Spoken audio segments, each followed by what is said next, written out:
Welcome to The Explainer. Today, we're diving into something pretty wild from the book Zazen. It's all about a chapter called The Stages of Dhyana.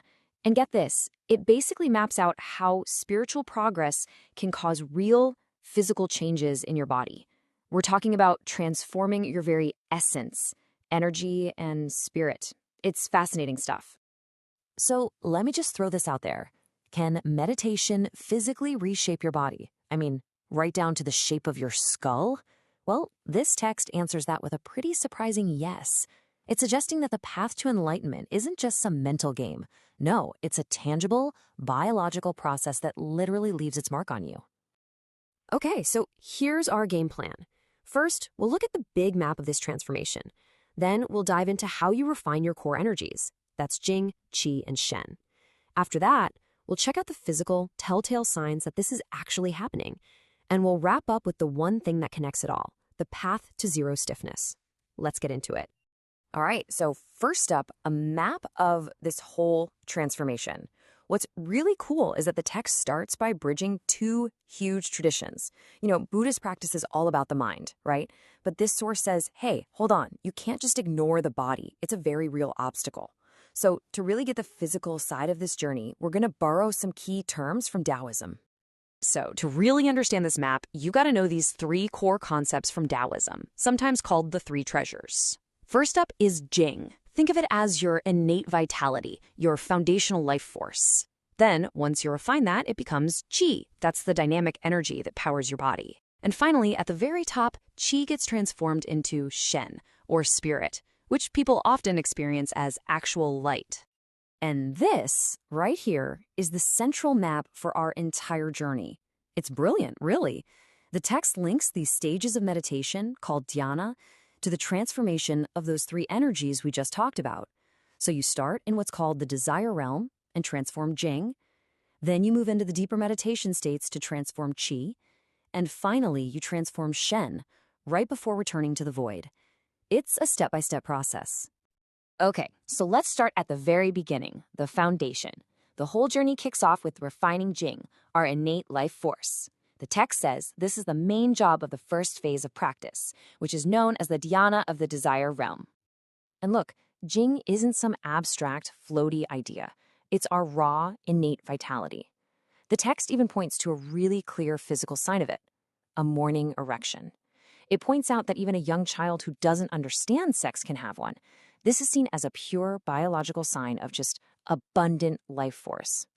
Now, this is where things get really interesting because it highlights a huge difference in perspective. In modern Western medicine, a sexual act burns, maybe 300 calories?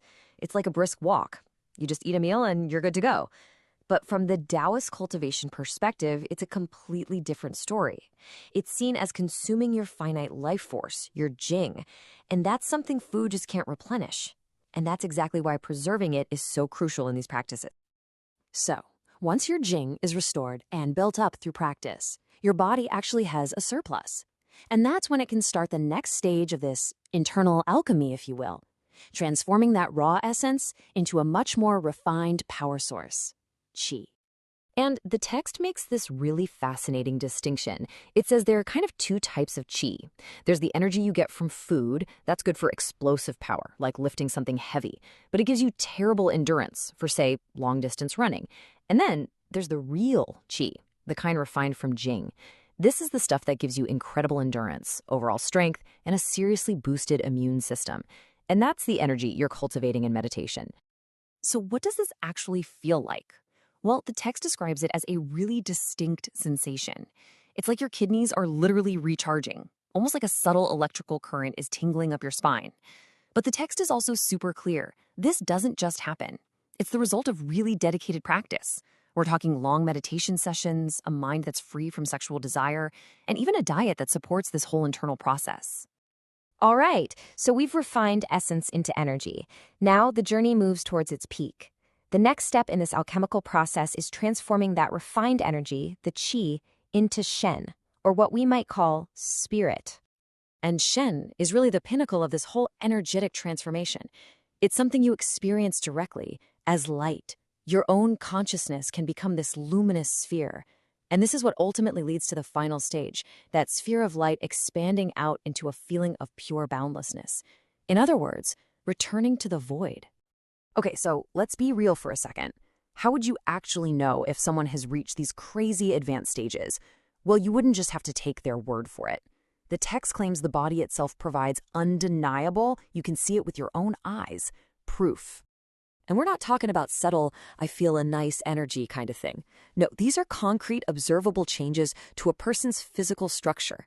We are talking about a literal ridge-like protrusion appearing on their head, like a rooster's comb.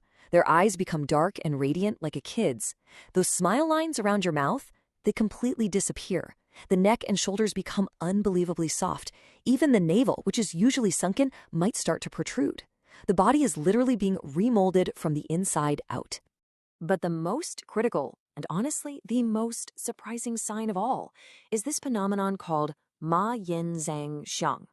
What is that? It's the gradual, complete retraction of the penis and testicles back into the abdominal cavity. This is seen as the ultimate sign that sexual energy has been totally transformed back into its primordial state. And there's this powerful little story that just illustrates this perfectly. So this highly accomplished nun is being challenged by a senior monk, grilling her on her enlightenment. And she just cuts through all the talk and theory and says, "Take off your pants and show me." And the monk just fled. It's a great story because it makes the point so clearly. At this level, physical reality trumps any intellectual debate. The body doesn't lie. So, okay, we've talked about all this incredible stuff. Energetic alchemy, profound physical changes. But what's the actual method? What's the one practical thing that connects this entire journey? Well, according to the text, it all boils down to one simple but incredibly profound principle: relaxation. And here's the kicker. The text argues that your biggest obstacle when you start isn't actually your busy mind. It's your body. It's all the accumulated tension and stiffness you're holding on to. It even puts numbers on it, saying something like, if your mind has 100 units of delusion, your body probably has 200 units of stiffness. Why? Because that physical tension has been building up since the day you were born. So you can basically see the entire practice as a 4-stage process of just systematically getting rid of that stiffness. Stage 1, relax the body to get it in line with the mind. Stage 2, use that relaxed body to help extinguish the mind's chatter. Stage 3, use that now quiet mind to regulate and relax the body even deeper. And finally, stage 4, you break through the body by getting rid of those deep, latent emotions that are stuck in your tissues. And what's the ultimate goal here? What number are we aiming for? 0. That's it. A state of complete, total, absolute relaxation. A body with 0 stiffness left. Because it's only from that state of being completely let go that your consciousness can finally break free from its physical constraints. So, if there's one key thing to take away from all this, it's this. The path of meditation, at least in this text, isn't about escaping your body. It's about the total mastery and transformation of your body. Refining your mind and refining your body. They're not separate things. They're 2 sides of the same coin. The journey inward is mirrored by this incredible, verifiable, physical journey outward. And that leaves us with one final thought to chew on.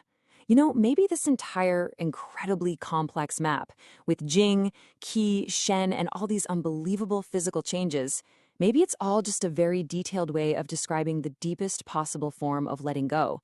A journey to a complete and total relaxation, not just in your thoughts, but in every single cell of your body. What do you think?